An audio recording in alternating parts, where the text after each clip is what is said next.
राष्ट्रवादी शरद पवार गटाचं पुस्तक प्रकाशन झालेलं आहे। या पुस्तक प्रकाशनामधून ऑपरेशन सिंदूर वरती टीका केली आहे। शरद पवार गटाकडून पुस्तकाचं प्रकाशन करण्यात आलेलं आहे। पुस्तकातून ऑपरेशन सिंदूरवर टीका केलेली आहे। शरद पवार गटाकडून पुस्तकाचं प्रकाशन केलं गेलंय। त्या पुस्तकामधून ऑपरेशन सिंदूरवरती टीका केली गेलेली आहे। राष्ट्रवादीचा आज वर्धापन दिन आहे आणि त्याच पार्श्वभूमीवरती या पुस्तकाचं प्रकाशन केले गेलेलं आहे। शरद पवार गटाकडून ह्या पुस्तकाचं प्रकाशन झालंय आणि पुस्तकातून ऑपरेशन सिंदूरवरती टीका केली गेली आहे।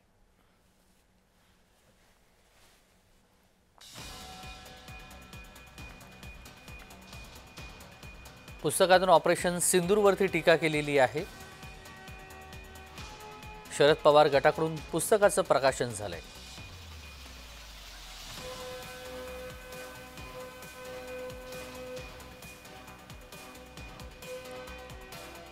शरद पवार गटाकडून पुस्तकाचं प्रकाशन झालंय, त्याच्यावरून टीका करण्यात आलेली आहे। रोहन कदम आपले प्रतिनिधी पुण्याहून जोडले गेलेले आहेत। रोहन, आज राष्ट्रवादीचा वर्धापन दिन सोहळा आहे आणि त्याच पार्श्वभूमीवर पुस्तकाचं प्रकाशन झालंय। मात्र पुस्तकातून ऑपरेशन सिंदूरवरती टीका करण्यात आलेली आहे, त्यामुळे पुन्हा एकदा सत्ताधारी आणि विरोधकांमध्ये आरोप प्रत्यारोप होण्याची शक्यता आहे।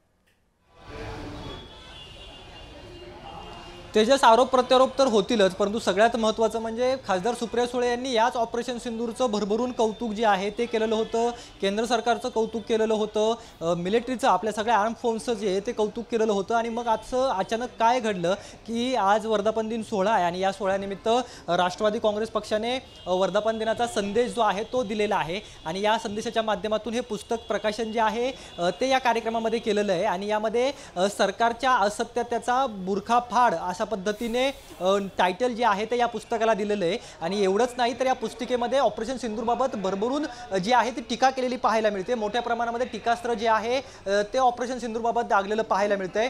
पहलगामचे खरे मारेकरी कोण असं म्हणत राष्ट्रवाद आणि देशभक्तीच्या नावाखाली लोकांना मूर्ख कसे बनवायचे हे जे कौशल्य जे आहे ते जगातल्या या सगळ्या नेत्यांना मिळालेलं आहे, भारतातल्या या बड्या नेत्याला मिळालेलं आहे। अशी टीका जी आहे ती या पुस्तकेतून सगळ्यात महत्त्वाची केलेली पाहायला मिळते। आणि सत्य जनतेला समजून सांगताना अशा नावाचा पहिला लेख जो आहे तो प्रदेशाध्यक्ष जयंत पाटील यांचा आहे आणि त्यानंतरचा दुसरा लेख पहलगामचे मारेकरी कोण अशा पद्धतीचा हा दुसरा लेख जो आहे तो या ठिकाणी आपल्याला पाहायला मिळतोय। इतकंच नाही तर यामध्ये ऑपरेशन सिंदूरबाबत मोठ्या प्रमाणामध्ये टीका करणारा दुसरा एक लेख जो आहे तो पान नंबर 53 वरती लिहिलेला पाहायला मिळतोय आणि यातून देखील मोठ्या प्रमाणामध्ये टीका भाजपवरती केलेली आहे। आपण हे दृश्य पाहतोय, हे पुस्तिका जी आहे ती आपल्याकडे एक्सक्लुझिव्ह आहे। या पुस्तिकेच्या माध्यमातून कशा पद्धतीने ऑपरेशन सिंदूरवरती टीका जी आहे ती राष्ट्रवादी पक्षाकडून आता करण्यात आलेली आहे। यापूर्वी खासदार सुप्रिया सुळे असतील किंवा स्वतः शरद पवार असतील यांनी या सगळ्याचं कौतुक केलेलं होतं, परंतु आता आपल्याला पाहायला मिळतंय की सिंदूर मार्केटिंग भाजपला किती काळ तारेल अशा प्रकारचा हा लेख आहे। आणि या ऑपरेशन सिंदूरच्या माध्यमातून भाजपला मार्केटिंग करायचं आहे अशा प्रकारचं मत या पुस्तकातून मांडण्यात आलेलं आहे। इतकंच नाही तर केवळ ऑपरेशन सिंदूरच नाही तर अजित पवारांवर देखील या पुस्तकातून टीका केलेली आहे। जे काही बीडमध्ये हत्याकांड घडलेलं होतं यामध्ये अनेक लोकांची नावं आलेली होती, धनंजय मुंडे असतील किंवा इतर नेते असतील, या सगळ्यांची नावं आलेली होती। त्यावरती अजित पवारांवर देखील टीका जी आहे यातून केलेली पाहायला मिळते। स्वारगेट इथे बलात्कार प्रकरण घडलं होतं, दत्ता गाडी प्रकरण, त्या प्रकरणाचा देखील उल्लेख यामध्ये केलेला आहे। परंतु सगळ्यात महत्त्वाची बाब म्हणजे ऑपरेशन सिंदूरबाबत जी आहे ती मोठी भूमिका या पुस्तिकेच्या माध्यमातून राष्ट्रवादीने आपली दिलेली पाहायला मिळते। कारण का मागील काही दिवसांपासून स्वतः सुप्रिया सुळे देखील या ऑपरेशन सिंदूरच्या बाबतमध्ये जे आहे ते इतर देशांमध्ये गेलेल्या होत्या, त्या देशांमध्ये देखील भूमिका जी आहे ती सुप्रिया सुळेंनी इकडे मांडलेली होती। आणि असं सगळं असताना पक्षाचा वेगळा अजेंडा का चालवला जातोय हा प्रश्न जो आहे तो आता या पुस्तकेच्या माध्यमातून लोकांना पडेल। कारण का पक्षाचा अजेंडा जर पाहिला तर तो भाजपला विरोध करणार दिसतोय, ऑपरेशन सिंदूरला जो आहे तो विरोध करणार दिसतोय। त्यामुळेच यामध्ये 2 ते 3 मोठे लेख जे आहेत ते ऑपरेशन सिंदूरच्या विरोधामध्ये लिहिलेले आहेत आणि भारतातील जनतेला राष्ट्रवादीच्या नावाखाली मूर्ख बनवण्याचं काम जे आहे ते केलं जातं अशा प्रकारचं मत यामध्ये मांडलेलं आहे।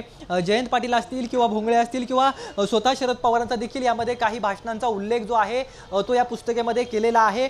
आणि व्यंकटेश केसरी यांचा हा लेख जो आहे तो आपल्याला पाहायला मिळतोय की सिंदूर मार्केटिंग भाजपला किती काळ तारेल, जवळपास जवळपास 4 ते 5 पानांचा हा लेख आहे आणि या सगळ्यामध्ये भाजपने कशा पद्धतीने या सिंदूरच्या माध्यमातून स्वतःचं मार्केटिंग करून घेतलेलं आहे। ऑपरेशन सिंदूरच्या माध्यमातून स्वतःचं मार्केटिंग केलं, मोदींची प्रतिमा सुधरवली, परंतु पहलगाम हल्ल्याचे खरे मारेकरी कोण आहेत, पहलगाम हल्ल्याचे खरे जे 6 दहशतवादी होते त्यांचं पुढं काय झालं, असे प्रश्न जे आहेत ते सध्याच्या घडीला या राष्ट्रवादीच्या स्वाभिमानी आचार, राष्ट्रवादी विचार या पुस्तकेतून दिलेला पाहायला मिळतोय। तेजस, अगदी रोहन, पुस्तक प्रकाशन झालेलं आहे, मात्र दुसरीकडे ऑपरेशन सिंदूरचं स्वागत स्वतः शरद पवार यांनी केलेलं आहे आणि बाहेरगावी जे शिष्टमंडळ पाठवण्यात आलेलं होतं त्याच्यामध्ये सुप्रिया सुळे यांचा समावेश असताना अशा पद्धतीचं एक पुस्तक काढणं आणि ऑपरेशन सिंदूरवरती प्रश्न उपस्थित करणं, त्याच्यावरती टीका करणं, जयंत पाटील यांचा एक या पुस्तकामध्ये लेख असणं, यावरती राष्ट्रवादीच्या मोठ्या नेत्यांची काही प्रतिक्रिया आली आहे का? सुप्रिया सुळे यांचं काय या पुस्तकाबद्दल म्हणणं आहे की फक्त जयंत पाटील यांच्याबद्दलचाच हा एक लेख या पुस्तकामध्ये आहे?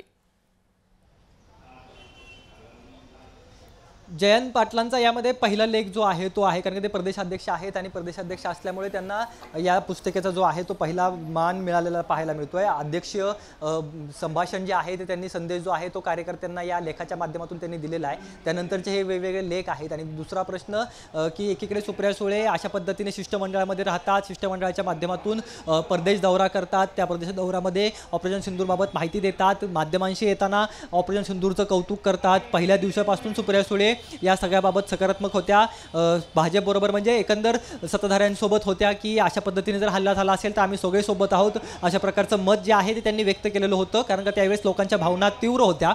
अशा परिस्थितीमध्ये वेगळं मत व्यक्त करणं आणि स्वतःच्या पक्षाचा ज्यावेळेस वर्धापन दिन असतो किंवा पक्षीय अजेंडा जिथून चालवायचा असतो किंवा कार्यकर्त्यांना मनोबल द्यायचं असतं, त्या काळात मात्र भाजपवरती किंवा ऑपरेशन सिंदूरवरती मोठ्या प्रमाणामध्ये टीका जी आहे ती सुप्रिया सुळेंनी केलेली पाहायला मिळते किंवा एकंदर राष्ट्रवादीच्या पक्षाच्या सगळ्याच भूमिका ज्या आहेत त्या अशा पद्धतीने दिसत आहेत। राष्ट्रवादीची भूमिका ही आहे, कारण का आपण सांगतोय की 26व्या वर्धापन दिनाचा संदेश जो आहे तो या पुस्तिकेच्या माध्यमातून कार्यकर्त्यांना ही दिलेली आहे। राष्ट्रवादीचा अधिकृत संदेश जो आहे तो हा आहे। अगदी काही मिनिटांपूर्वी याचं अनावरण जे आहे ते प्रकाशन जे आहे ते स्वतः शरद पवारांच्या हस्ते झालेलं आहे आणि त्यामध्ये अशा प्रकारचे लेख आहेत। इतकंच नाही तर अजित पवारांच्या वरती एक छान या ठिकाणी कार्टून देखील बनवलेलं पाहायला मिळतंय। इतकंच नाही तर अजित डोवाल जे की राष्ट्रीय सुरक्षा यंत्रणेचे प्रमुख आहेत, त्या अजित डोवालांचं अशा प्रकारचं जे आहे ते आपल्याला एक अर्थानं कार्टून जे आहे ते पाहायला मिळतंय। देवेंद्र फडणवीसांचं अशा पद्धतीचं कार्टून पाहायला मिळतंय, म्हणजे ऑपरेशन सिंदूरमध्ये मोठी भूमिका जी आहे ती अजित डोवालांची मानली जाते। अजित डोवाल हे राष्ट्रीय सुरक्षा यंत्रणेचे प्रमुख आहेत, राष्ट्रीय सल्लागार समितीचे प्रमुख आहेत राष्ट्रीय सुरक्षेच्या।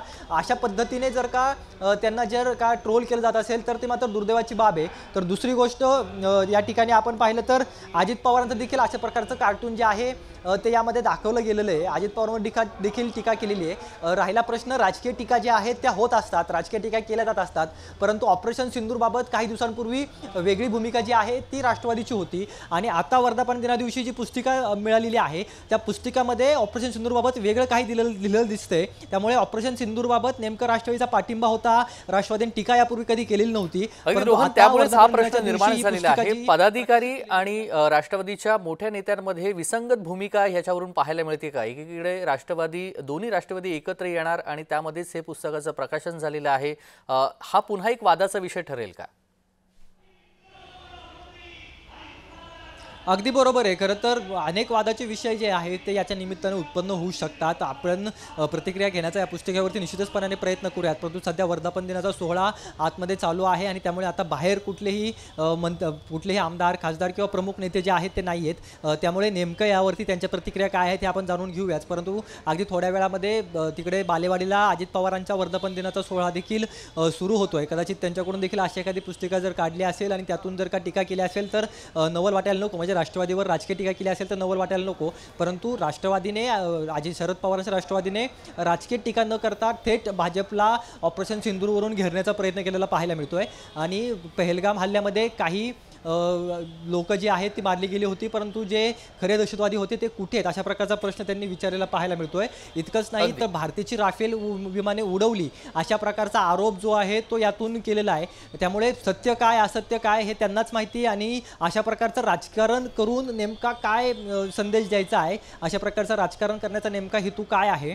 भाजपवरती थेट टीका करण्यापेक्षा डायरेक्ट आता ऑपरेशन सिंदूरवरती टीका करून पंतप्रधान मोदींची प्रतिमा कदाचित आपण डॅमेज करू शकतो का आणि त्यातून आगामी निवडणुका लढू शकतो का, याची गणितं बसवण्याचं कामकाज चालू आहे का, हे सगळे प्रश्न जे आहेत ते प्रश्न पडलेले पाहायला मिळतात. त्यामुळे आता नेमकं सुप्रिया सुळेंची या सगळ्याबाबत काय भूमिका आहे हे जाणून घेतल्यानंतरच ही खऱ्या पुस्तकाचा अर्थ काय आहे हे आपल्याला समजेल. तेजस. अगदी, त्यामुळे ह्या पुस्तकावरून आता दोन्ही राष्ट्रवादीच्या प्रतिक्रिया येणं देखील तितकंच महत्त्वाचं आहे, कारण हा पुस्तक दोन्ही राष्ट्रवादीमध्ये वादाचा विषय ठरणार आहे का हे देखील पाहणं महत्त्वाचं ठरणार आहे. धन्यवाद रोहन, आपण दिलेल्या सविस्तर माहितीसाठी. बातमी संदर्भातले अपडेट वेळोवेळी जाणून घेऊ.